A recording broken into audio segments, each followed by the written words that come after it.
আসসালামু আলাইকুম রহমতুল্লাহ। সম্মানিত দর্শক ও শ্রোতা, দুই ব্যক্তির ভিতরে পরস্পর মহাব্বত বৃদ্ধির, ভালোবাসা বৃদ্ধির একটি আমল আছে। এটা কোরআনী আমল।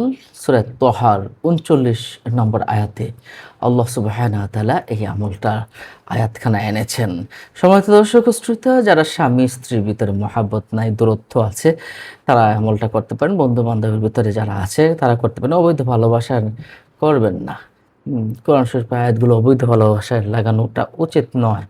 অ্যা আপনি বৈধভাবে যে ভালোবাসাগুলো আছে, এগুলো যদি বৃদ্ধি করাতে চান, দূরত্ব কমাতে চান, ভালোবাসা বাড়াতে চান, তাহলে আল্লাহ সুবহানাহু ওয়া তাআলার এই আয়াতখানা পবিত্র কোরআনের সূরা তহা ৩৯ নম্বর আয়াতখানা আপনি পড়বেন। কিভাবে পড়বেন আমি নিয়মটা জানিয়ে দিচ্ছি। প্রথমে দুরূদ শরীফ পড়ে নিবেন। দরুদ ইব্রাহিম পারেন অথবা যেকোনো দরুদ সাল্লাল্লাহু আলাইহি ওয়া আলিহি ওয়াসাল্লাম, সাল্লাল্লাহু আলাইহি ওয়াসাল্লাম, এটা ৩ বার পড়বেন। আর দরুদ ইব্রাহিম যদি পারেন এটাও পড়তে পারেন।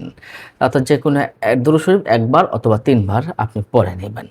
তারপর কোনো খাবারে আপনার সামনে আপনার যাকে খাওয়াবেন, এটা চা হতে পারে, মিষ্টি হতে পারে, দই হতে পারে, খাবার হতে পারে, পানীয় হতে পারে। যদি খাওয়ান, ওই খাবারের মাঝে আপনি এই আয়াতখানা ৩ বার পড়ে আপনি ফু দিবেন এবং ২-৪ দিন খাওয়াতে পারলেই দেখবেন ভালোবাসা বৃদ্ধি পেয়ে গেছে। দোয়াটা কি? বিসমিল্লাহির রহমানির রহিম। ওয়ালকাইতু আলাইকা মাহাব্বাতাম মিন্নি ওয়ালিতুসনাআ আলা আইনি। ওয়ালকাইতু আলাইকা মাহাব্বাতাম মিন্নি ওয়ালিতুসনাআ আলা আইনি। নিশ্চয় বুঝতে পারছেন, আমি আবারও বলছি, ওয়ালকাইতু আলাইকা মাহাব্বাতাম মিন্নি ওয়ালিতুসনাআ আলা আইনি। এই আয়াতখানা আপনারা পড়বেন। এটার অর্থ হলো, আমি তোমার প্রতি আমার পক্ষ থেকে মহাব্বত বা ভালোবাসা সঞ্চার করেছিলাম যাতে তুমি আমার চোখের সামনে প্রতিপালিত হও। তাহলে এই আয়াতখানা পরে আপনি ফু দিবেন, ইনশাআল্লাহ আপনার মহাব্বত অনেক অনেক বেশি বেড়ে যাবে। সূরা তোহার ৩৯ নম্বর আয়াতখানা প্রথমে দুরূদ শরীফ পড়ে নেবেন, তারপর আয়াতখানা ৩ বার পড়বেন, তারপর একবার দুরূদ শরীফ পড়ে আপনি ফু দিবেন, আপনার কাজ হয়ে গেছে।